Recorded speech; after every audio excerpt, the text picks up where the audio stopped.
न गुरुपादाम्बुजन्मणे सविलास महामोह ग्राग्रासैक कर्मणे कुंडलीकर्तारित श्री ज्ञानदेव तुकाराम पंढरीनाथ भगवान की जय। अवघी ज्ञानेंद्र महाराज जगद्गुरु तुकाराम महाराज की जय। सांगा श्लोक क्रमांक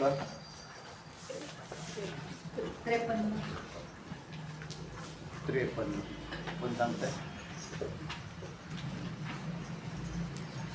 गायकवाड काय सांगते? तू आपल्या स्वर्गाची इच्छा करा ह्या असं म्हणणार म्हणजे या विदे मुक्ती कठीण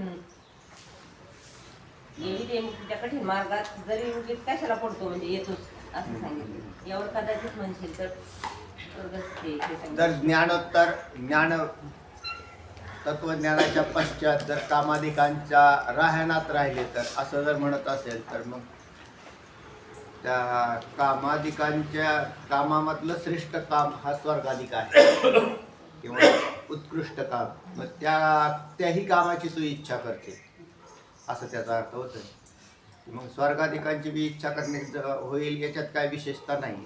कारण जर लौकिकातला जर साधारण काम राहिला तर असं जर तुला वाटत असेल तर मग स्वर्गाधिक काम सुद्धा आपोआपच राहिला असं होईल. चला हा विषय काय चाललेला आहे? तुला तर हे तत्वज्ञानाच्या नंतर अशास्त्रीय द्वैत प्रतिपादन केलं. द्वैतामधले 2 भाग केले, ईश्वरकृत द्वैत आणि जीवकृत द्वैत. जीवकृत द्वैताचे 2 भाग, शास्त्रीय द्वैत आणि अशास्त्रीय द्वैत. त्या अशास्त्रीय द्वैताच्या अंतर्गत कामाधिक येतात ज्यांचा पूर्वी त्यांनी त्याग केलेला होता तत्वज्ञानासाठी. मग आता तत्वज्ञानाच्या नंतर ते कामाधिक पुन्हा राहिले तर काय अडचण आहे अशी शंका सुरू झालेली. आणि ही शंका म्हणजे हा विषय जो चाललेला आहे बऱ्याच वेळेला असं वेदामधलं हे वाक्य आहे की को विधी को निषेध हा असं म्हटलेलं आहे की का विधी का निषेध हा. मुक्त पुरुषाला काय विधी सांगावा काय निषेध सांगावा. विधी निषेधाच्या पलीकडे आहे. म्हणून विधी निषेधाच्या पलीकडे जर आहे त्याला वेदांत जरी काही सांगत नसेल तरी सुद्धा मग त्या ज्ञात्या पुरुषाचं आचरण कसं होतं अशी शंका येते.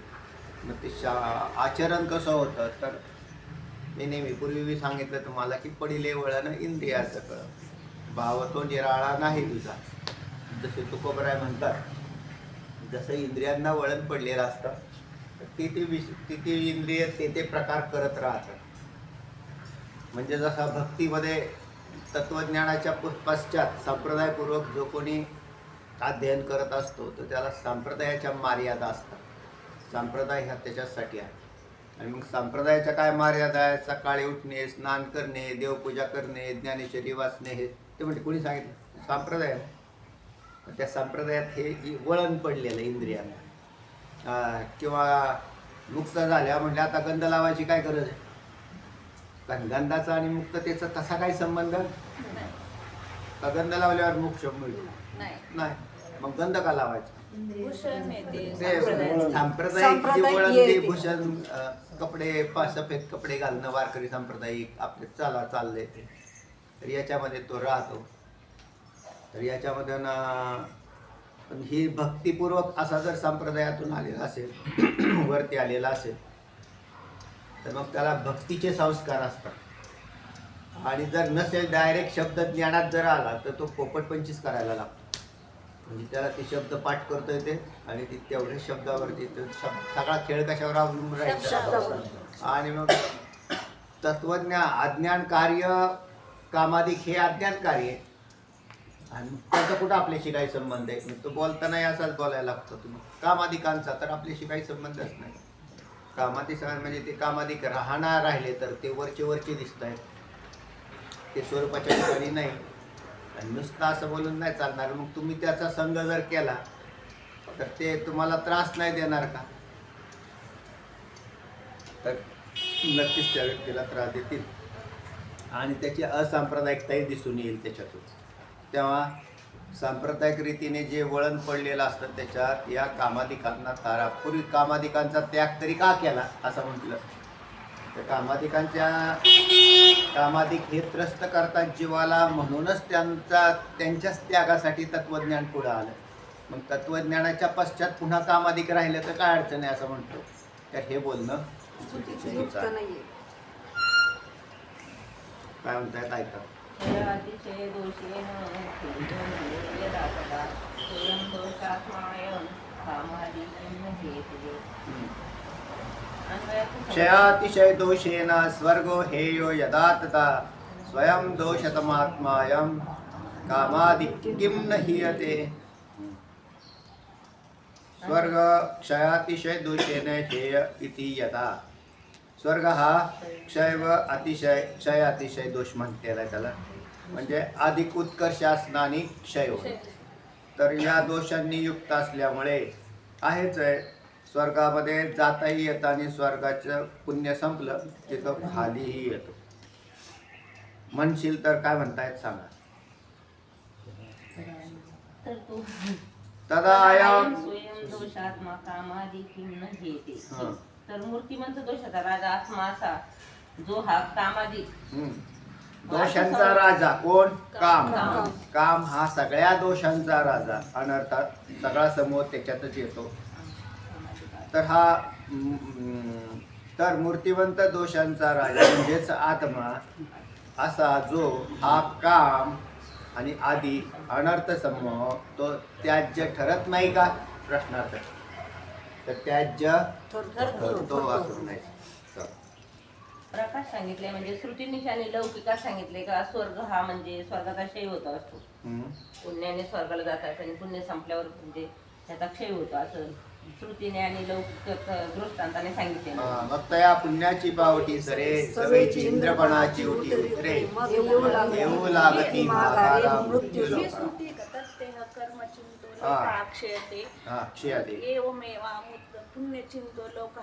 क्षयते अशी श्रुती आहे.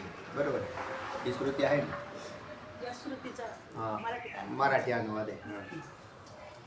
स्वर्गलोक हा क्षयरूपी दोषाने दूषित असल्यास त्याचे आहे असं जर म्हणशील तर सांगितले.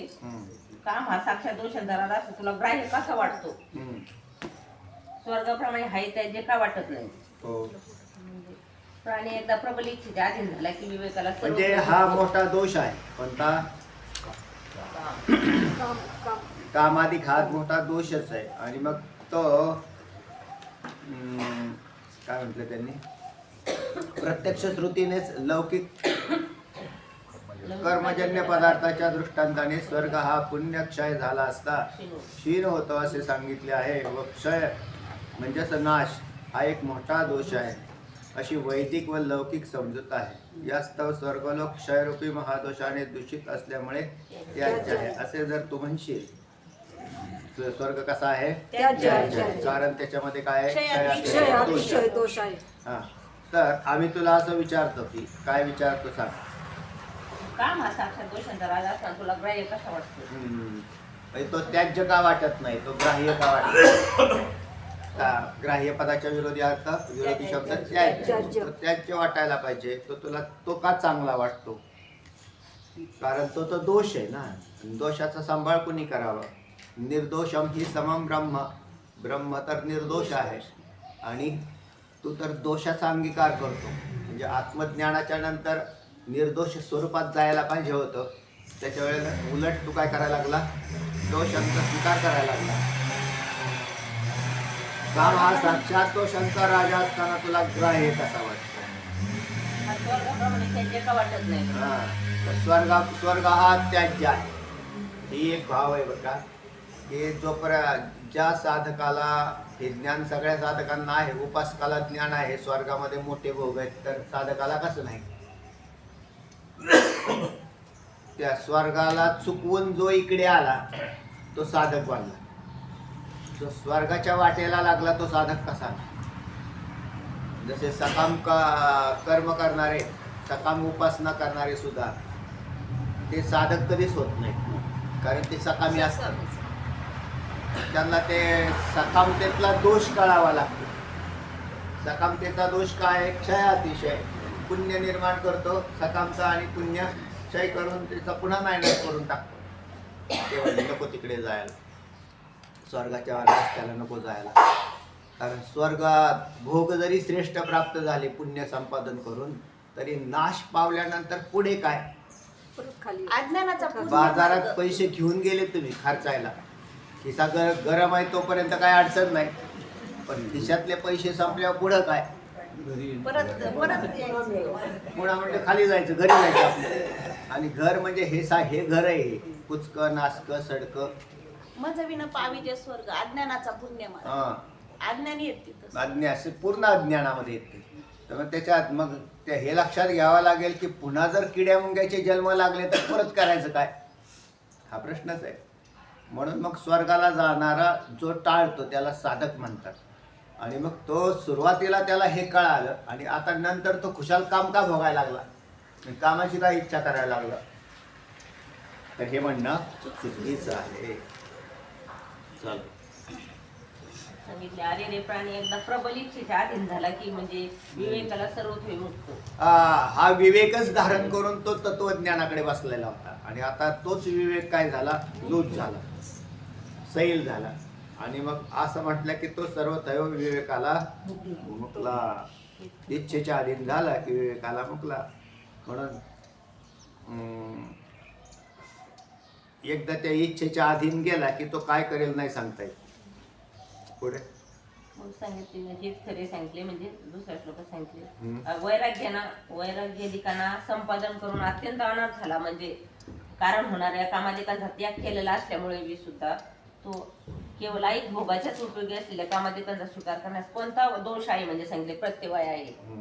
पहा, वैराग्याधिकांना संपादन करून अत्यंत अनर्थाला कारण होणाऱ्या कामाधिकांचा त्याग केलेला असल्यामुळे कोणी पूर्व साधकाने केवळ ऐहिक भोगाच्याच उपयोगी पडलेल्या, केवळ ऐहिक भोगाच्या कपडा लत्ता खाणं पिणं राहणं याला हे ऐहिक भोग घेतले झाले. आणि एवढेच फक्त इच्छा करणाऱ्याला कामाधिकांचा, एवढ्याच फक्त कामाधिकांचा. आम्ही काही सगळ्या कामाधिकांचा नाही म्हटलं. तिथं कोणाकडून पूर्व पक्षाकडून शंका आहे. स्वीकार करण्यास कोणता प्रत्यवाय आहे? प्रत्यवाय म्हणजे दोष. असा कोणता दोष येईल महाराज? तुम्ही काय म्हणताय की एवढं तर ते जगावं लागेल का? नाही. बरेचसे म्हणजे फार अगदी चतुर्थ आश्रम धारण करणारी माणसं सुद्धा ते म्हणतात आम्ही काय आंबवण खायचं का? आम्ही खायला काय पाहिजे? आम्हाला चांगलं नको का? आम्ही काय असं ही खायचं का? आम्हाला चांगली कपडे नको का? कोणता दोष आहे त्याच्यात? कोणता दोष आहे?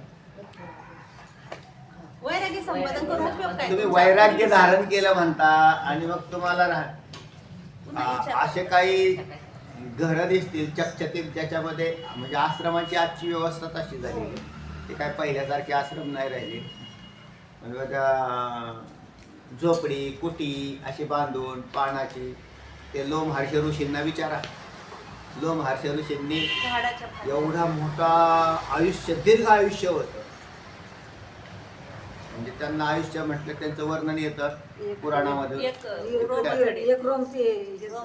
लोमहर्ष त्यांचं नावच होतं. त्यांच्या कल्पाचा एक लोम म्हणजे हा केस हा झाडला तर काल 14 कल्प मार्केंडेया पडे तै लोमहर्षाचा एक लोम झडे.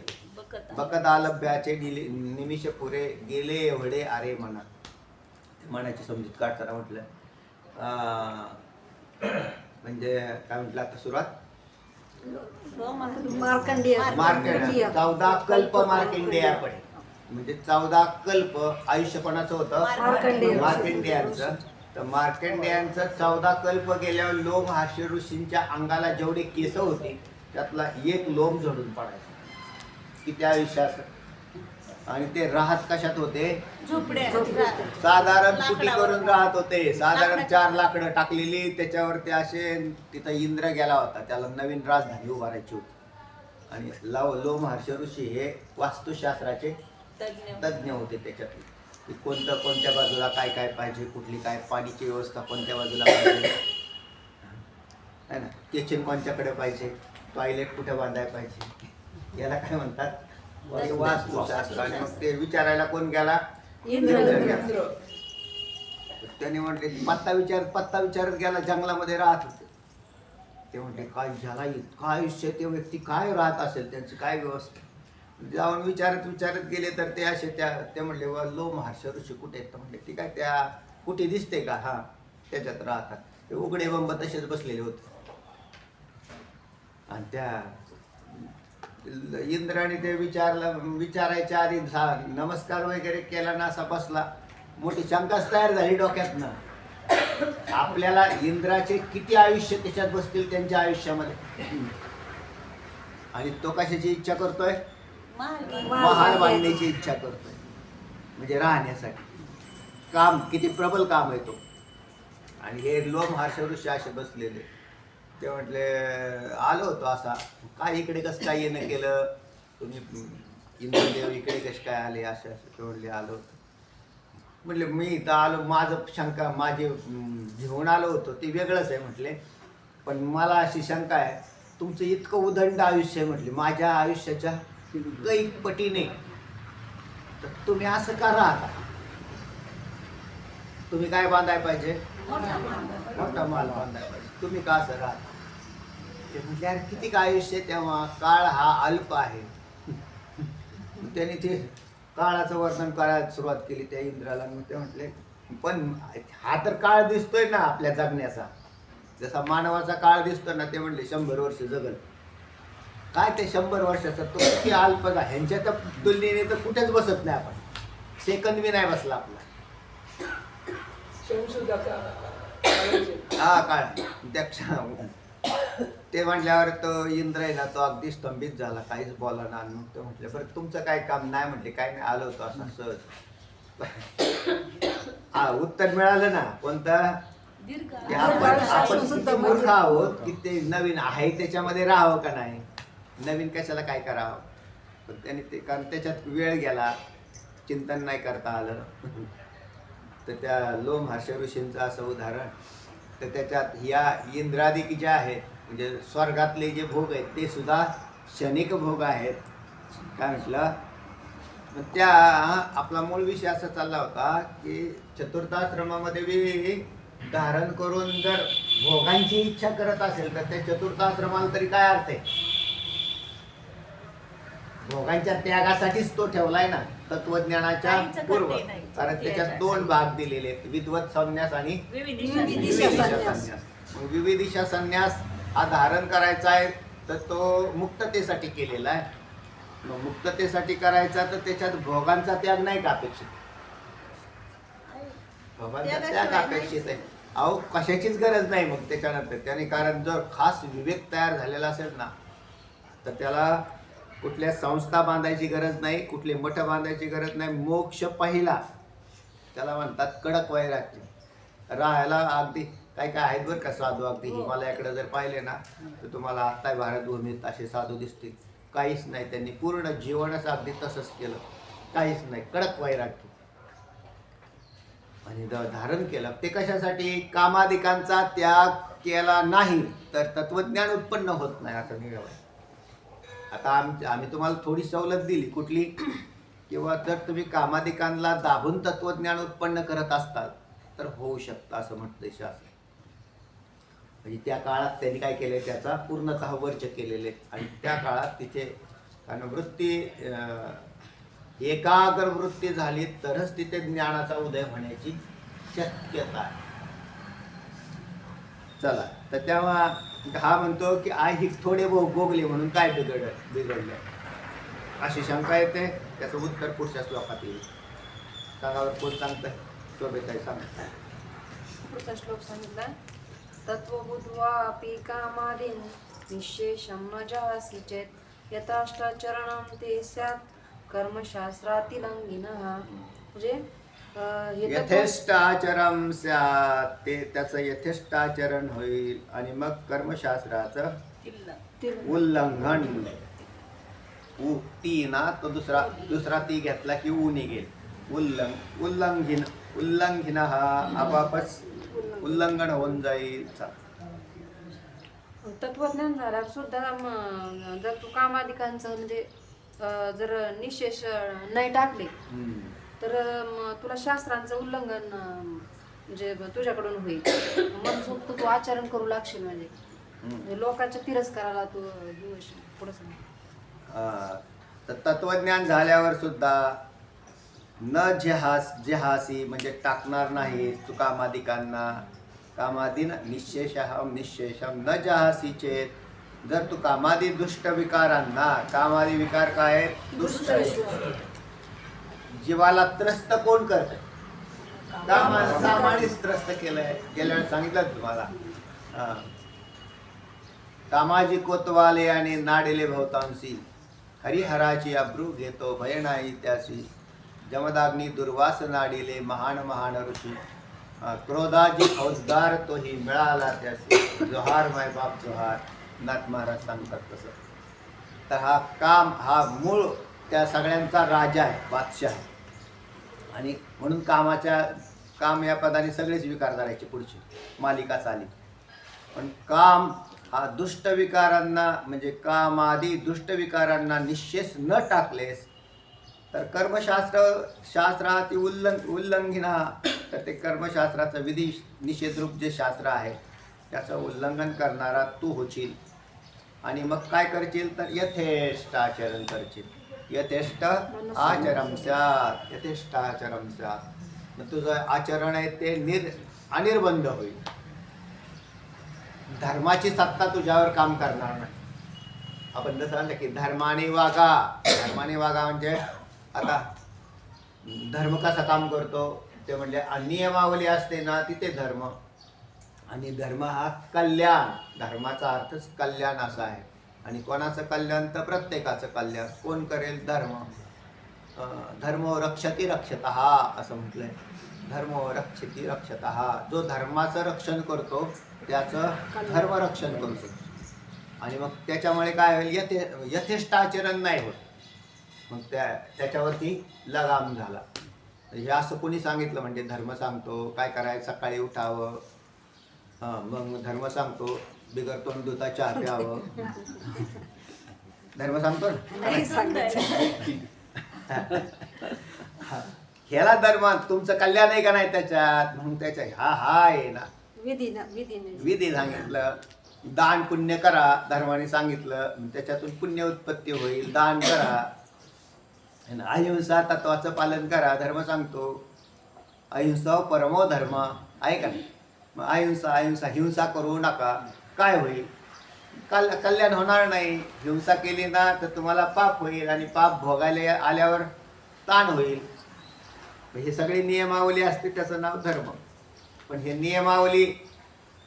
नियमावलीतच गेला तर कल्याण आहे. नाही राहिला तर तेच त्याला त्रासदायक असं होत आहे. म्हणून काय म्हटलं?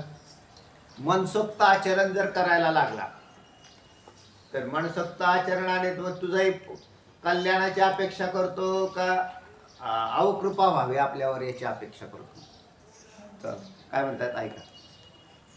त्याला जरी तत्वज्ञान झालं तरी त्याला म्हणजे अहंकार झाला तर त्याचा अनर्थ होईल सगळा म्हणून सांगितलं. मला तत्वज्ञान झाले आहे असा काय होईल? अभिमान वाटतो. हे सुद्धा अनर्थकर आहे. मी तत्वज्ञानी आहे तर ते मी तत्वज्ञानी आहे हे अविद्याकार्यच आहे. अहम ब्रह्मास्मी या वृत्तीचा परित्याग करायला सांगितला. तुम्हाला पूर्वी मी एकदा सांगितलं होतं की कर्मकांडातले विटाळ, उपासनातला विटाळ आणि ज्ञानातला विटाळ असे सगळे विटाळच आहे. वेगवेगळे विटाळ आहे. कर्मकांडामधला कर्मकांडातला विटाळ आहे. सुतक पडलं आणि देवपूजा करायला लागले. काय विटाळ आहे तुम्हाला. किंवा महिलांचे 4 दिवस त्यातला पूजा करता येणार नाही कारण ते विटाळ धरलेला आहे तो. कोणी गेलं विटाळ आहे. जन्मल्याचा सुद्धा विटाळ असतो. बालक जन्माला आली मग त्या काळात काय मग त्याला ते हा कर्मातला विटाळ आहे. कर्मकांड. बिगर आंघोळ करता देवपूजा करता येईल का? नाही तर करा. मग म्हणले मग काय अडचण आहे. बिगर आंघोळ करता पूजा करा. त्याला काय होते त्याला तर असं नाही. तर ते कर्मकांडातले विटाळ आहे. आता दुसरा आहे उपासना कांडातला विटाळ. परद्रव्य आणि परनारी हा उपासना कांडातला विटाळ आहे. म्हणजे उपासना करतो आणि परस्त्रीवरती दृष्टी त्याची कुदृष्टी, तर त्याचा तो उपासक नाही, उपासना आहे. आणि दुसऱ्याचं द्रव्य हरण करतोय तो. म्हणजे म्हणले ना, गळ्यात माळ आणि पोटात काळ. आपल्याकडे म्हण आहे तिची. तुमच्या माळेला काय किंमत आहे त्या, तर त्याला ह्याला उपासनेतले विटाळ असं म्हटलं. परद्रव्य परनारी हा सांडोनी विटाळा अंतरी, वरते व्यवहारी सुखरूप न करी दंभाचा सायास. नाटात म्हणता ना, तिथे तो विटाळ दिला, परद्रव्य परनारी सांडोनी विटाळ अंतरी. तर त्याच्यात त्याला विटाळ म्हटलं. हा उपासनेतला विटाळ आहे. आणि तिसरा आहे तत्वज्ञानातला विटाळ. मी अज्ञानी आहे हे तर कोणी कबूल करेल. अज्ञानाला काय, त्याला काय, मला कळतच नाही हे कबूल करणं सोपं आहे. पण तुम्ही तत्वज्ञान प्राप्त केल्यावर अहम ब्रह्मास्मी जर झाला तर तो त्या अहम ब्रह्मास्मीला विटाळ असं म्हटलेलं आहे. त्याला तत्वज्ञानाचा विटाळ आहे. म्हणजे मी ब्रह्म आहे, मी ब्रह्म आहे. अरे तू कशाचा ब्रह्म आहे? ब्रह्म आड येऊन येदी ब्रह्म. हा, तुकोबरायांनी सांगितलं अहम ब्रह्म आड येऊन येदी भ्रम, कारण तोही भ्रमच आहे. म्हणजे त्या तत्वज्ञान संपादन करू नका असं नाही तुकोबराय म्हणत. त्याचा अहंकार नका, त्याचा अहंकार नाही. म्हणजे त्या तत्वज्ञानाच्या पलीकडे ते ज्ञान जुळवणी गावा गोविंद गा, ही आपली बैठक. म्हणजे वारकरी संप्रदायाची बैठक अशी. हाच मुद्दा आहे बरं का ह्याच्यात आलेला. जसं तिथे माऊली म्हटले की ज्ञान जुळवणी गावा गोविंद गा, ज्ञान संपादन करावं. ज्ञान जुळून घेतलं म्हणजे पोटात ज्ञान असावं आणि ओठात नाम असावं. ओठात ज्ञान गेलं की ओठातलं नाम पक्क होतं आणि असेल तर चांगलं आहे. आणि त्याला सांप्रदायिक बैठक असेल तर ते होईल. नाहीतर नुसतं ज्ञान दिलं तर ते काय करणार आहे, त्याच्यावर आघात तयार करत आहे. म्हणजे ज्ञानाचं काम थोडंसं अवघडच आहे. चला काय म्हणतात ऐक. तुला तत्वज्ञान जरी झालं तरी काम क्रोध लोभ याचा त्याग केलाच पाहिजे तू. काम क्रोध लोभ त्याचे अंतरी नाही अधिकारी ऐसा येते. अजून एक काय ते प्रमाण इथं हरिपाठात आले ना, नाथांच्या हरिपाठात आहे ना, आणखी समांतर असंच ते झालं ना. मी बोललो आता दुसरं एक आहे आणखी असं तिथंच आहे हरिपाठात. चला काम क्रोध असंच आहे शोधत असतात. पुढे त्याचा जर तू अभिमान केला तर तू निंदे आचरण करू लागशील आणि लोक म्हणजे व्यवहारात तुला म्हणजे कोणी मान पण देणार नाही. मग आता आचरण काय होईल, पुढे पुढे काय होईल असं सांगितलं तर मग तुझं आचरण बिघडेल. आचरण बिघडलं म्हणजे निंद्याचरण. निंद्याचरण म्हणजे वाईट आचरण करणं. अज्ञानी माणसांनी वाईट आचरण केलेलं काय हरकत नसते. हरकत नसते म्हणजे करावं असं नाही सांगत मी. पण त्याच्याकडून त्याच्या ते अज्ञानामधून होत राहतं ना. त्याला ह्यातलं माहितीच नाही. त्याला देव माहीत नाही, कशाचं काय तुमचं शास्त्र माहीत नाही, काहीच माहीत नाही, ग्रंथ माहीत नाही. पण ज्याला हे सगळं माहीत झाल्यानंतर पुन्हा त्याचं आचरण जर बिघडत असेल तर त्याला काय म्हणावं. तर तुला मग लोक म्हणतील तुम्ही ज्ञानी हेच का हो, की जे बिघडलेले असतात त्यांचं नाव तत्वज्ञानी असं म्हणावं का. म्हणून तो निंदे आचरण होऊ लागेल तुझं. त्यामुळे तुला व्यवहारात कोणी मान देणार नाही. काय म्हणतायत चला पुढे. मग त्याने रोज संध्या वंदनादी ब्राह्मणांची किंवा सात्विक प्राण्यांची म्हणजे हे केलं पाहिजे. त्यांना दुःख नाही दिलं पाहिजे.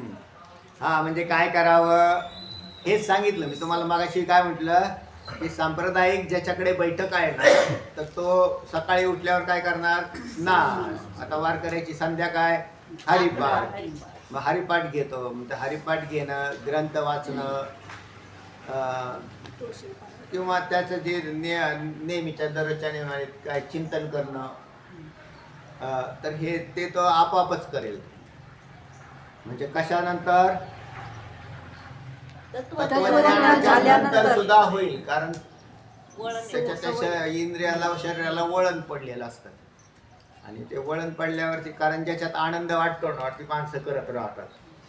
आनंद वाटतो कारण हाही सात्विक आनंद आहेच की. नंतर ब्रह्मानंदामध्ये तल्लीन होऊन राहणं हा आनंद वेगळा आहे ब्रह्मानंदाचा. आणि दुसरा एक सात्विक आनंद आहे.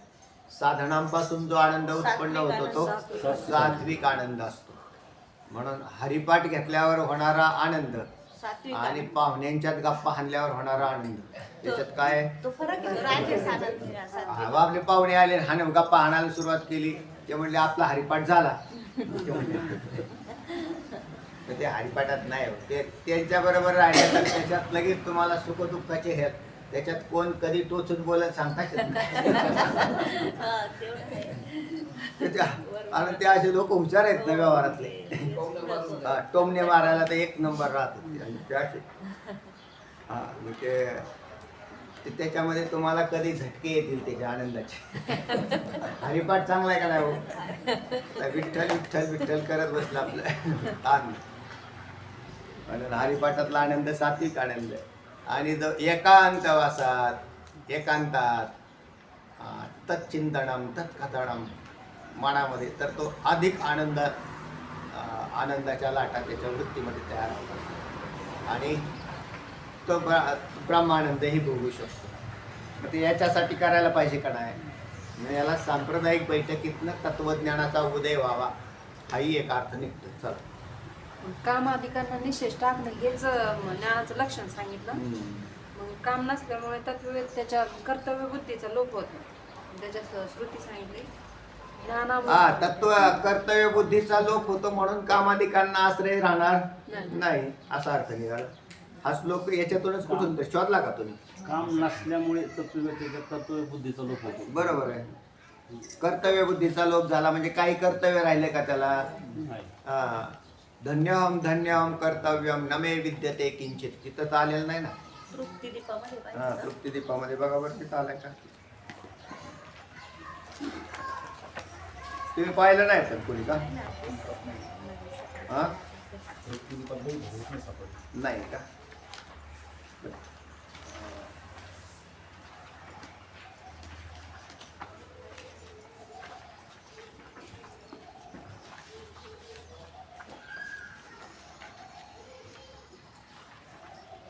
नाही आता शोधत बसण्यामध्ये नाही अर्थ काय. तुम्ही नंतर शोधून पहा त्याचा अर्थ सांगितला.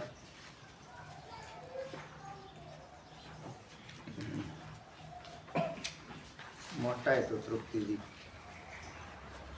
पण सुंदर आहे बरं.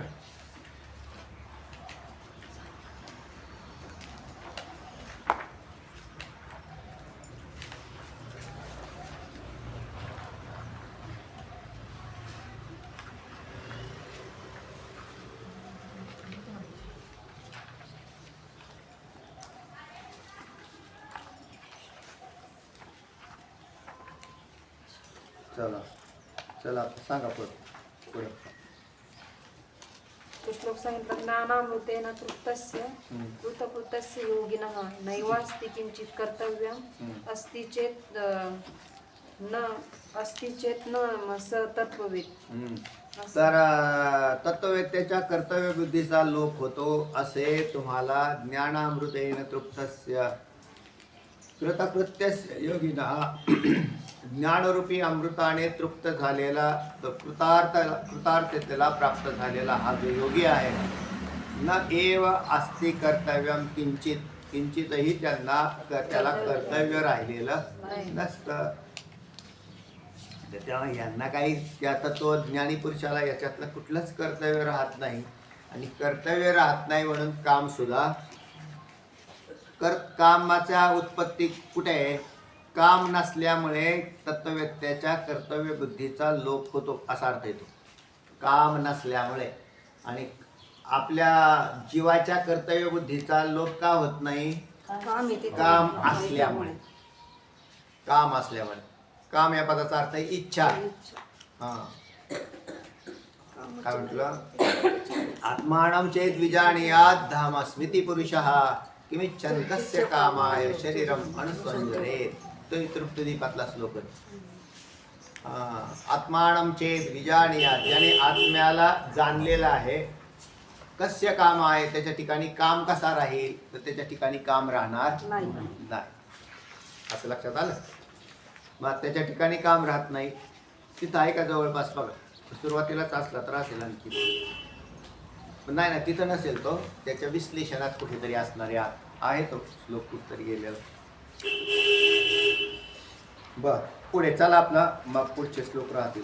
ज्ञानामृतेन तृप्तस्य, तेव्हा त्याच्या ठिकाणी काम नसल्यामुळे तत्ववेत्याच्या कर्तव्य बुद्धीचा काय होत असतो, लोप होत असतो. आहे का, सापडला का नाही. चला ऐका मग यथेष्टाचरण होईना का. कोणी म्हणेल की का हो आचरणाचा कुठं काय घेऊन बसले. तर असा जर कोणी ज्ञानी पुरुष असेल ज्याच्या ठिकाणी काम राहिल्यामुळं लोकांच्यात निंदा प्राप्त झाली आहे का नाही, निंदे आचरण होऊ लागलं त्याचं, मग यथेष्ट आचरण होईल त्याचं. तर मग यथेष्ट आचरण होणं चांगलं आहे का.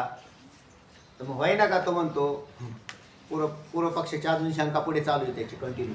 काय म्हणताय, होईना का वाईट आचरण झालं तर त्याच्यामुळे त्याच्या ज्ञानावर काय परिणाम होणार आहे का, अमोक्षा परिणाम होणार आहे. तत्वज्ञान इथे हा शब्द प्रयोग नाही केला आम्ही की त्याच्या मोक्षावर परिणाम होईल का ज्ञानावर परिणाम होईल, हे जरी आम्ही सांगत नसलो तरी कुठे परिणाम होणार आहे ते ऐका. ह्या श्लोकात येत आहे आणि त्यांनी त्या चांगली झडती घेतलेली त्याची. हरि बुद्धाद्वैत स्वतत्वस्य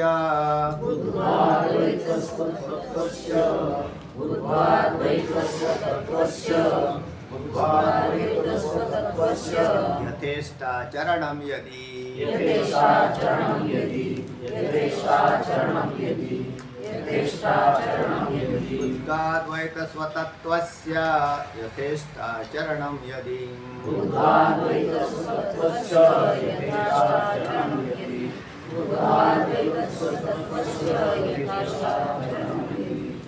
बुद्धाद्वैत स्वतत्वस्य यथेष्टाचरणं यदि क्षुणां तत्त्वदृशां चैव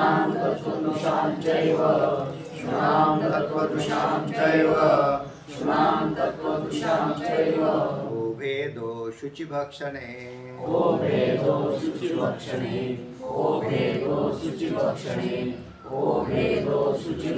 क्षुणां तत्त्वदृशां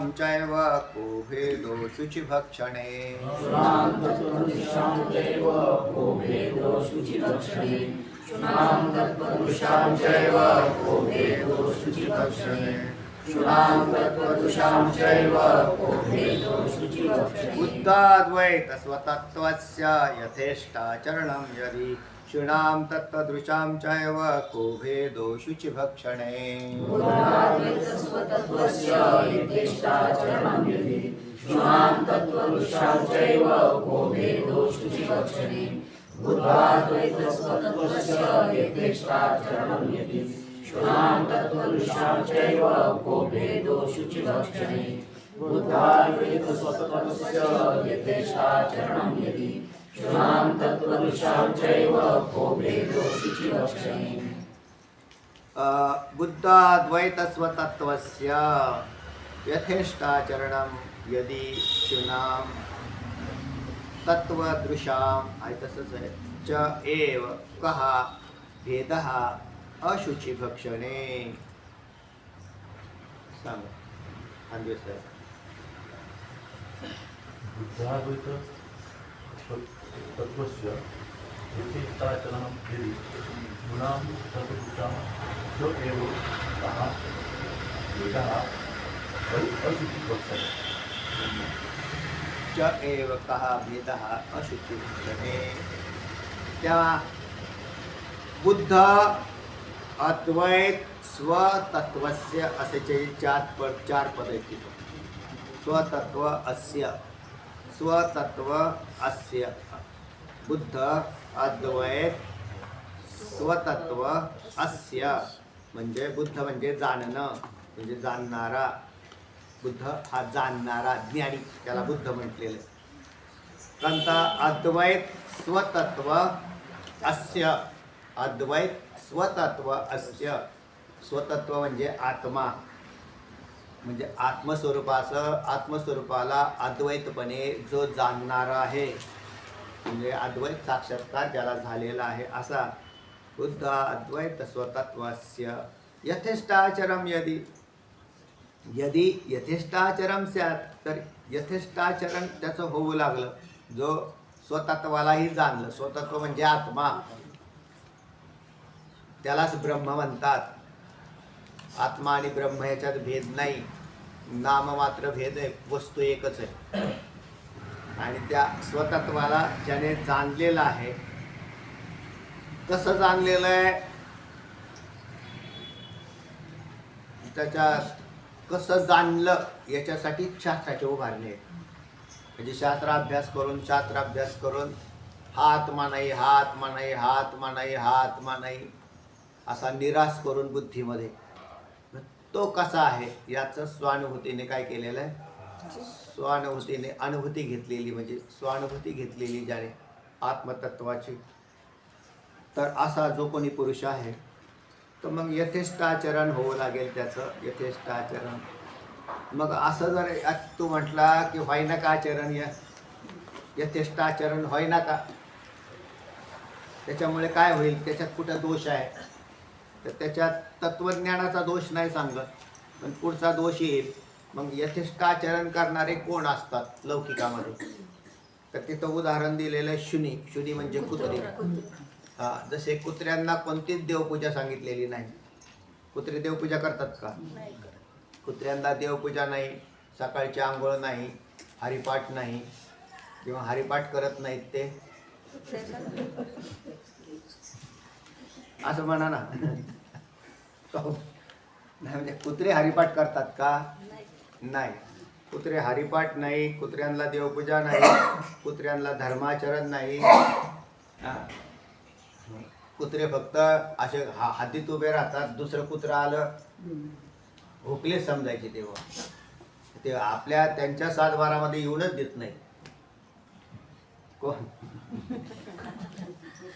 आपल्याला वाटतं हे असे समोरून येतात ना, असे ते लगे भ भ भ भ करतात. मग आपण तुम्हाला ते भुंकत नाही, तर ते समोर त्यांच्या जातबाईला भुंकत असतात. ते पाहा तुम्ही ते कुत्रे, ते चांगला त्यांच्याकडे असं पाहिलं, ते तसं असं पाहिलं, आपल्याला असं वाटतं की ही आपल्याकडेच आली. आपण ते ज्या नजरेने तिकडे पुढे पाहतात त्यांची नजर पाहायची, तर ते लक्षात येतं की समोरून कुठंतरी कुत्रं रस्त्याने चाललेलं असलं त्याला ते खपत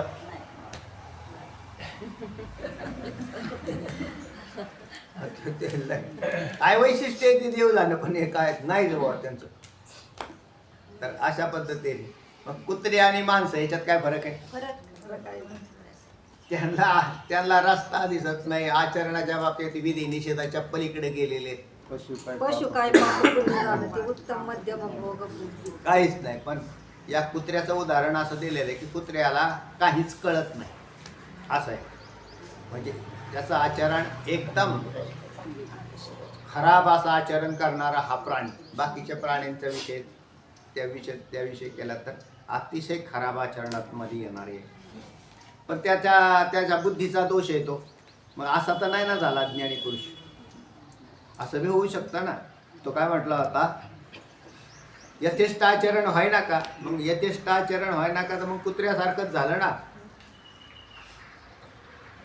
तेव्हा तरीही शुनाम तत्वदृशांच, मग कुत्री शुनाम म्हणजे कुत्र आणि तत्वदृशाम म्हणजे तत्वज्ञानी यांच्यामध्ये अशुची भक्षणे एव कहा भेद हा स्यात्. मग त्याच्यात भेदच कुठं राहिला, अशा प्रकाराने उत्तर दिलेलं. चला वाचा. मग यथेष्ट आचरण होईना त्यात काय दोष आहे, तर याचं उत्तर पुढील श्लोकातून देतात. बुद्ध्वाद्वैत स्वतत्वस्य यथेष्टाचरणं यदि शुणां तत्त्वदृशां चैव को भेदो शुचिभक्षणे. अन्वयार्थ सांगितलाय, बुद्ध्वाद्वैत स्वतत्वस्य, अद्वैत आत्मस्वरूपाचा ज्याला साक्षात्कार झाला आहे त्याचे यदि यथेष्टाचरणं स्वात, जर यथेच्छ आचरण होऊ लागले तरी शुनाम तत्वदृशांच, तर मग कुत्री व तत्वज्ञानी यांच्या मते अशुची भक्षणे एव कहा भेद हा शात. अमंगल पदार्थ भक्षण करण्याविषयीच तेवढा भेद कुठून राहणार.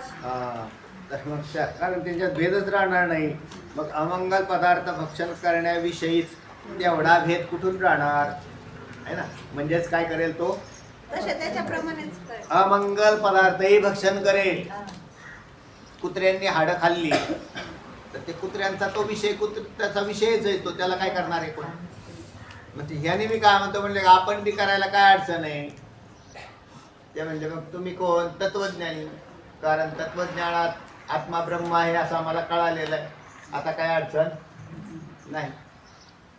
तुम्हाला विधी निषेधाच्या पलीकडे गेले तुम्ही, बरोबर आहे. आणि मग तो तेही करायला काय अडचण काय, कारण म्हणले त्याच्यात काय नाहीच आहे ना.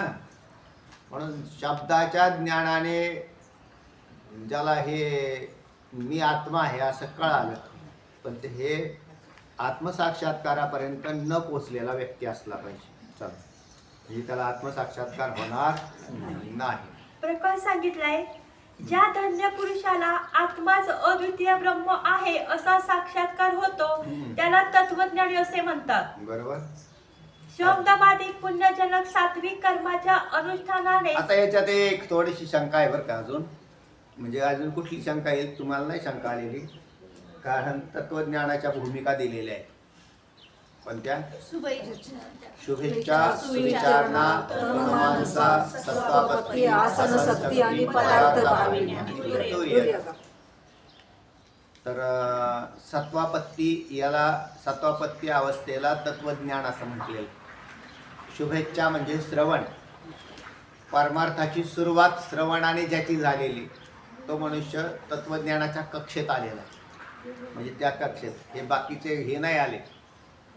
कुठले म्हणजे ज्याला परोक्ष ज्ञान झालंय, म्हणजे अपरोक्ष ज्ञान झालं त्यालाच म्हणजे हे म्हटलं पाहिजे ना अद्वितीय ब्रह्म उपासक नाही म्हणजे तत्वज्ञानी म्हटलं पाहिजे. आणि ज्याला परोक्ष ज्ञान आहे तर त्याला नुसतं शब्दज्ञानी म्हटलं पाहिजे. शब्दज्ञान. तर श्रवण, मनन, निधिध्यासन ह्या खालच्या अवस्था आहेत तीन. सुविचारणा. आणि सत्वापत्तीमध्ये तत्वज्ञानाचा उदय होतो, ही अवस्था आहे. आणि एक अवस्थेनंतर दुसरी अवस्था होते. जसा पिकलिया सेंद कडूपण गेले तैसे आम्हा केले पांडुरंगे असं म्हटलं तुकोबरायांनी. तसा त्या आता लागल्या बा कैऱ्या लागायला सुरुवात होती. मोर आलाय पुष्कळ झाडांना, भरलेली झाडं सारी. मग त्याच्यात कैऱ्या लागायला लागल्यावर ती छोटी कैरी, पहिली कैरी लागणं, पहिल्यांदा फुल येणं, हे तर अवस्था आहे का नाही.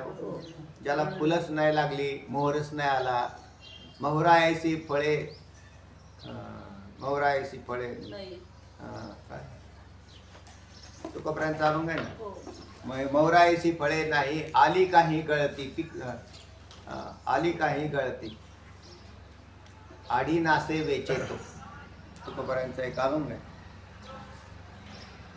आली काही गळती, पक्वदशे येते थोडी, आडी नासे वेचेतो. झाला संपूर्ण. तर तेव्हा मोहर लागल्यावरती, मोहर लागणं ही एक अवस्था आहे, पण मोहरच लागलेला नाही शुभेच्छाच झाली नाही. तर त्याला शुभेच्छाच नाही. आणि शुभेच्छा काय तर श्रवणाला बसली. तर परमार्थाची सुरुवात श्रवणात जर झालेली असेल तर तो उत्कृष्ट पारमार्थिक धरायचा. आणि श्रवणाला बसत नसेल तर तो पारमार्थिक धरायचाच नाही. मग ते किती ते तीर्थयात्रा करू, फिरो, इकडं तिकडं जाऊ, त्या देव आमका देव फलाना देव, काही नाही. तो श्रवणाला आला तिथून त्याचा परमार्थ सुरू झाला. गाडी सुरू तर व्हायला पाहिजे ना. गाडी प्रवास कुठून करेल? सुरू झाल्यापासून. गाडीत बसल्यावर नाही, सुरू झालं. म्हणजे गाडीत बसून राहिली 10 वर्ष, तुमची गाडी सुरूच नाही तर काय. म्हणून श्रवण सुरू झालं की स्टार्ट. मग तिथं श्रवणाला बसले, मग त्याला श्रवण, दुसरं आहे की मनन. श्रवणाला आल्यावर दुसऱ्या मननामध्ये गेला पाहिजे. म्हणजे तुम्हाला हे दररोज वाचन करावं लागेल.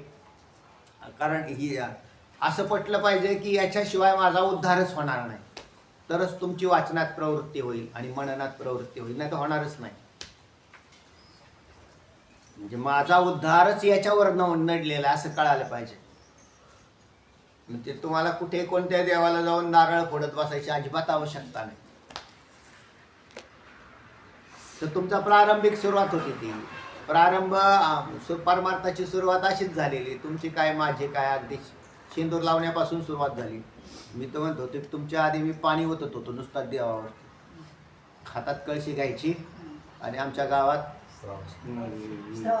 नदीवर जायचं, त्यात पाण्यात डुबकी हाणायची आणि हातात कळशी घेऊन सगळ्या देवांना पाणी घालायचं, एक देव सोडायचा नाही. हा? असं केलं का कुणी? तुम्ही केलं? तुम्ही केलं का नाही? म्हणजे माझा देव असा सुरू झाला, पण मला त्या देवाविषयी नेहमीच शंका राहायची की हा का ताण देतो, हा आपल्याला त्रास का देतो. कारण लोक त्रास देते त्याच्यात काय विशेष नाही, पण देव सुद्धा त्रास देतो. मग त्याच्यातून तो उदय झाला, ते विचारधारा सुरू झाली. त्यावेळेला ते लोकांना, त्यांना आमच्या गावातले जे निष्णांत होते ना, हा प्रश्न कधी होते, माझे 5वी 6वीत होते. मी त्यांना म्हणायचो का हो, हा मी कोण आहे हे मला सांगताल का तुम्ही, असं मी त्यांना म्हणायचो. मी कोण आहे? ते म्हणायचे अरे तू दत्त्य आहेस. वस्तुस्थिती सांगतोय बरं का. त्यामुळे सगळ्यात चांगले होते मग आमच्याकडं ते शंकर नाना होते, त्यांना लोहार गंध असा उभा, एक ग्रंथ न असा, अंगाला पट्टेन बिट्टेन. मी म्हणायचो ही सगळ्यात मोठी माणसं. मग त्यांच्याकडे जाऊन बसलो. त्या म्हणजे मला सांगा ना. म्हणले काय, मी कोण आहे? त्यांनी असं पाहिलं, ही काय बावळट दिसतंय. अरे ते म्हणजे तुझा त्यास ना, तुला तुझं लक्षात राही ना का तुझं? नाही म्हटले, पण हे जे मी याच्यात जो आत गेलेलो आहे शरीरात, हा मी कोण आहे हे पाहिजे मला. त्यांना नाही उत्तरं कळाली. किती बी वरून पट्टे लावले म्हणून काय कळतं का तेव्हा? आणि किती वर्ष जरी केला असा जुनाट परमार्थ काय कामा. त्यानंतर दुसरे बी होते त्यावेळेसचे, त्यांना प्रश्न फक्त उत्तरं कुठून तयार झाली. ज्या वेळेला वारकरी सांप्रदायिक ते होते ना, लोणकर मामा, तर त्यांनी बरोबर सांगितलं होतं. ते म्हटले अरे ही साधना करावी लागते, म्हणजे तू कोण आहेस हे कळल तुला. तुला असं कर, ते हरिपाठाचं पुस्तक धर. तर त्यावेळेला त्यांनी ते हरिपाठ दिला. त्याच्यात सगळं दिलेलं. त्यात लिहिलंय का नाही म्हटले, त्यांनी त्याच्यात असं लिहिलं होतं, आहे मी हा कोण करावा, कोणाचे हे घर हा दे, कोणाचा आत्माराम त्याचा तोची जाणे, मी तो हा विचार विवेकी शोधने, गोविंदा माधवा याचं देही. तो जुने हरिपाठामधला हा माऊलीचा. ते मी ते सगळं वाचल्यावरती मग त्यावेळेला पाठ केलं. हा ते अजून पाठ आहे 4थीतला. तेव्हा मी तो हा विचार विवेकी शोधन, हा नाही येत का आपल्याकडं हरिपाठाला? तुम्ही काल हा अभंग पाठ करून दाखवला. मंथन तेव्हा मी हा अभंग पाठ केला. कुठेतरी ती ज्योत सुरू होते, ती पेटली जाते आणि मग शुद्ध विवेकापर्यंत जाऊन पोचेल. पण हे जर नाही झालं ना, हाच विवेक पुढे काय होऊन जातो, मोठा आकार धारण करतो. आपला विषय काय चाललेला आहे पण कशातून निघाला? ते भोगातून निघलेला आहे ना ते, म्हणजे आता तत्वज्ञान झाल्यानंतर सुद्धा म्हणजे नाही, आपण तुम्हाला शुभेच्छा. शंका अशी आली होती की सत्वापत्ती या अवस्थेच्या नंतर असंशक्ती, पदार्थाभाविनी आणि तुर्यका या ज्ञान भूमिका बनतात. त्याच्यामध्ये सत्वापत्तीनंतर असंशक्ती, आसक्ती राहत नाही. आसक्ती राहत नाही तर कामासक्ती कशी राहील असं मला सांगायचं, सुचवायचं होतं. पुढची अवस्था कोणती आहे? सत्वापत्तीच्या पुढची अवस्था असंशक्ती, म्हणजे पूर्णतः देहाचंही तादात्म्य पूर्ण सुटतं. म्हणजे त्याला त्या देहाच्या तादात, पूर्वी सत्वापत्तीमध्ये देह तादात्म्य संभव आहे, पण असंशक्तीमध्ये देह तादात्म्याचा असं, जसा मी तुम्हाला नेहमी दृष्टांत एक वापरतो. नारळाच्या पाण्यात पाणी आहे, म्हणजे ओल्या नारळात पाणी राहतं, ही त्याची शोभा आहे. कोणाची? नारळाची. म्हणूनच तुम्ही त्याचा वापर करता देवाला फोडायला. तुम्ही ज्या वेळेला नारळ घेऊन गेले, तुम्ही नारळ फोडायचा देवाला म्हटल्यावर ते असं हलवून पहा, हो म्हटले चांगला आहे. तो चांगला आहे ही बरोबर गोष्ट आहे, पण तो पाणी त्याच्यामध्ये तुमच्यासाठी चांगला आहे. नारळासाठी नारळ केव्हा चांगला आहे? ज्या वेळेला त्या नारळातलं पाणी नष्ट होऊन जातं. पण पाणी नष्ट होणं म्हणजेच आसक्तीचा, कारण त्याच पाण्याने त्या कवटीला धरलेलं आहे त्या नारळाने. ज्या वेळेला पूर्ण वाळतो त्यावेळेला असा गुडगुड गुडगुड गुडगुड वाजायला त्याने त्याला सोडलेलं आहे. असंशक्ती, देह तादात्म्य, कवटीला. देह हे कवटे आहे आणि आतमध्ये असणारा जो आता त्याच्यातही जीवात्मा नाही धरायचा, तर आत्मस्वरूपाला धरायचं, तेव्हाच कवटीला सुटलं जाईल. जीवात्मा देहाचे कवटी कधीच सोडत नाही, म्हणून यम असं नियुक्ती दिली. यम कशासाठी ठेवला? जीवात्माला सोडवण्यासाठी. कारण तो त्या कोणाकोणाला वाटतं मरावं आता, कोणालाच नाही वाटत. म्हणजे जगायचं सांगावं महाराज, मरायचं नका सांगू, है ना. म्हणजेच आसक्ती आहे ना, हो, सुटर. मर हा शब्द नसतो. त्याच्याविषयीची आसक्ती आहे. मरण्याची कुठं काय. आणि मग त्या मरण्याची भूमिका याच शरीरात कशी तयार होईल, तर तत्वज्ञानाचा अभ्यास दृढ ज्या वेळेला होईल त्यावेळेला असंशक्ती त्या देहाचं तादात्म्य टाकलेलं आहे. का कामाधिक वाढवायची नाही तर कामाधिक वाढवायचे नाही. तर असा विषय काय म्हणतायत ऐका आता. चला. शोभनमादी पुण्यजनक सात्विक कर्माच्या अनुष्ठानानेच आत्मसाक्षात्कार होऊ नये, ज्याचे पुढे मनसोक्त निंद्य आचरण होऊ लागते, त्याला तत्वज्ञानी असे कोणी समजत नाही. बरोबर. काय समजतात का असे निंदे आचरण करणाराला? नाही. तर शमदमादिक पुण्यजनक सात्विक कर्माच्या अनुष्ठानानेच आत्मसाक्षात्कार होऊ नये, ज्याचे पुढे मनसोक्त निंद्याचरण होऊ लागते, त्याला तत्वज्ञानी कोणी म्हणत नाही. कारण त्यांनी पूर्वी काय केलेलं आहे? शमदमादी पुण्यजनक सात्विक कर्म साधूंच्या दृष्टीने केलेला असतो. संपन्न असा बनलेला आहे. तर तेव्हा तो पूर्वी इतकी साधनं केली ना, आता कसा निंद्याचरण करेल? हा. तर हा कोणी षट शिरोमणी आहे अशी लोकांची भावना होते. ठकवणारा. तत्वज्ञानाच्या प्राप्तीकरिता जसा साधक प्रयत्नाने पुण्याचरण करतो, त्याचप्रमाणे सिद्धाचे ते तत्वज्ञानानंतरही सहज होत असते. बरोबर आहे. म्हणून तेच हाच विषय येतोय की तत्वज्ञानाच्या नंतर त्या पुरुषाचं सहज आचरण होतं आणि तत्वज्ञानाच्या पूर्वी प्रयत्नाने आचरण केलं. प्रयत्नपूर्वक. सुरुवातीला कसं आहे? प्रयत्न करावे लागतात. आचरण जाणीवपूर्वक ते करावं लागतं आणि नंतर सहज होतं. सहज कसं काय झालं? वळण पडलं. तुम्हाला कितीही म्हटलं बा सकाळी उठा आणि तुम्ही लगेच जेवणाला बसा, तर तुम्ही म्हणता नको, कारण म्हणले तत्वज्ञानावर परिणाम होईल. तत्वज्ञानावर तर त्याचा शिकाडीचा संबंध नाही, तरी सुद्धा नाही बसत. नाही होत असं. म्हणजे त्याला असं वाटतं की बा करावं थोडंसं, आपलं हे आचरण केलेलं कुठं बिघडलं. मग आपला त्याच्यातलाच प्रकार आहे ना. आता दशक्रियाविधीला प्रवचन करायला गेलो, मग मी त्याच्यानंतर काय करत राहतो? स्नान करत राहतो. काय फरक पडत त्याच्यावर? नाही केल्यावर काय फरक पडत? काही नाही पडत. फरक नाही काय पडत, पण आपलं आचरण केलं चांगलं. त्यात वाईट काय आहे? म्हणजे आपण केल्यावर चांगली थोडाफार नियमावलीत राहिलेला आपण कधी चांगलं राहतो. तर अशा प्रकाराने ज्याला जशी जशी वळणं पडलेली असतात, जसं जसं पडलेलं असेल, तर त्याने ते वळण पाळलेलं आणि चांगलं असेल, धर्मयुक्त असेल, काय अडचण आहे त्याच्यावर? तत्वज्ञानाचा विषय सांगतो बरं का. तत्वज्ञानाच्या नंतर आणि तत्वज्ञानाच्या आधी तर केलंच, तिथं कंपल्शन आहे. पुढे ब्रह्मवेत्याचे यथेष्ट आचरण संभवत नाही, याविषयी अनुभूती प्रकाशात असे म्हटले आहे की विद्यारण्य स्वामी सांगतात की किमच्या पुण्यचरा पुण्यरत वाचावं लागेल. किमच्या पुण्यरता पूर्व ज्ञानमाप्नोति नान्यथा पश्चाच्च सद्वासनया. बरोबर. सद्वासना आहे का तुमच्या? पश्चाच्च तद्वासनया पुण्यमेव करित्यसौ. करोत्यसौ आहे माझ्याकडे.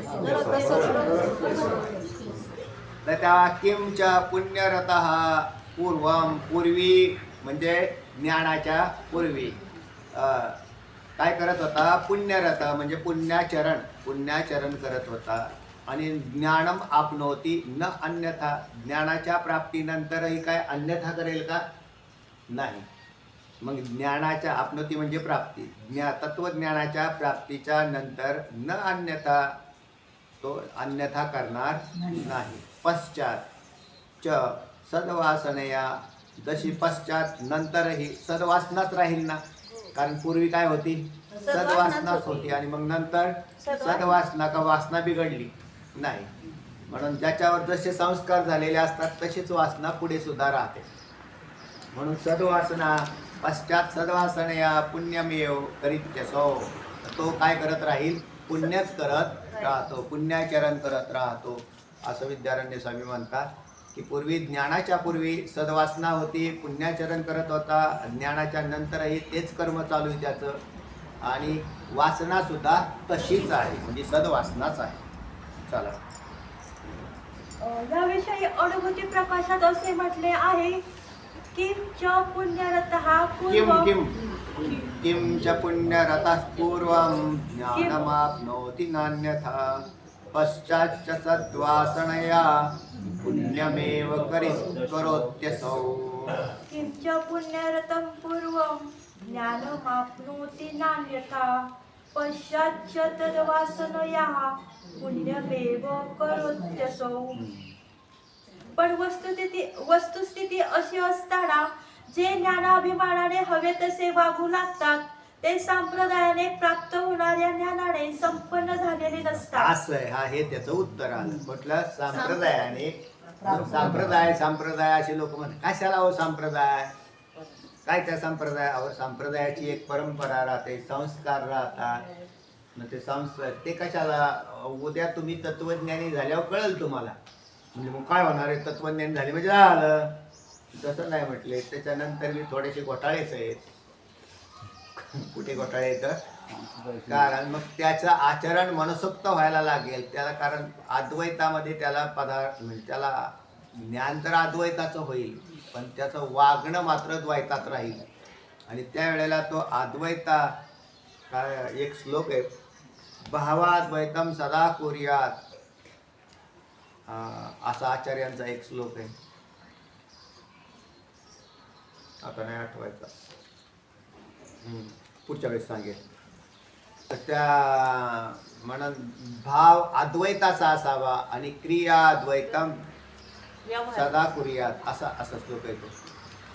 तर क्रिया मात्र द्वैतात क्रिया करत असताना अद्वैत नाही आणावं, आणि चित्तात मात्र अद्वैत असलं पाहिजे, असं आचार्य सांगतात.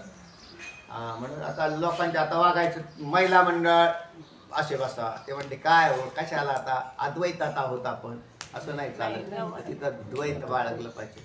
व्यवहारात द्वैत, महिलांनी इकडे बसा, पुरुषांनी इकडे बसा, हे काय द्वैत आहे. पाळाय पाहिजे का नको, नाहीतर सगळं आचरण भ्रष्ट होऊन जातील. पण कोणी कुठे नाही बसायचं, हे आचार्य सांगते. मला पुढच्या वेळेस आठवण करा म्हणून आणि दाखवेल तुम्हाला. दिलेला होता मी तुम्हाला, पण तुम्ही विसरून जातात.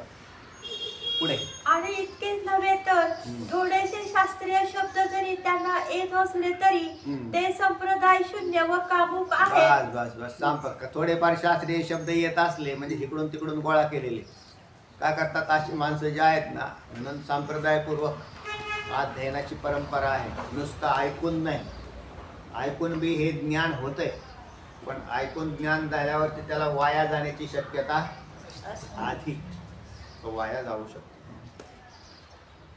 असे निसंशय समजावे. मग तिथं गुरु शिष्य हे परंपरा ती त्याच्यासाठी चाललेली, ती संप्रदायपूर्वक म्हणजे गुरु शिष्य परंपरा येते. आणि मग त्याने ते त्याचं आचरणावरती नियंत्रण होते आपापच. आपले गुरुजी कसे वागतात, आपण कसे वागतो, एवढं तर कळतं ना. नाहीतर मग नुसतंच, नाहीतर ज्ञानाचा असा शाब्दिक ज्ञान उत्पन्न होते, म्हणजे कुठे कोणत्याही गुरूंकडे न जाता इकडून तिकडून ऑनलाईन ज्ञान प्राप्त होतं. त्याचं आचरण नाही काय. पुढे झालं. सारांश, जो ज्ञानानंतरही यथेष्ट आचरण करणार तो कुत्र्याप्रमाणे विष्ठाभक्षण करणार नाही, म्हणून तरी कशावरून. मग तो असंही त्याचं आचरण कसं होईल, प्राण्यांसारखं व्हायला लागेल. पुढे, अशुची भक्षणाधिक केले म्हणून तरी काय झाले, असे आग्रहाने विचारणाऱ्या वाद्याचा उपवास करतात. आता ते म्हटलं मग अशुची भक्षण म्हणून केलं म्हणून तरी काय झालं, आता अजून कुठपर्यंत चालायचं, तर काय होईल बरं. तर याचं उत्तर आपल्याला नंतर पाहू. कुंडली करता आहे ज्ञानदेव तुकाराम पंढरनाथ भगवान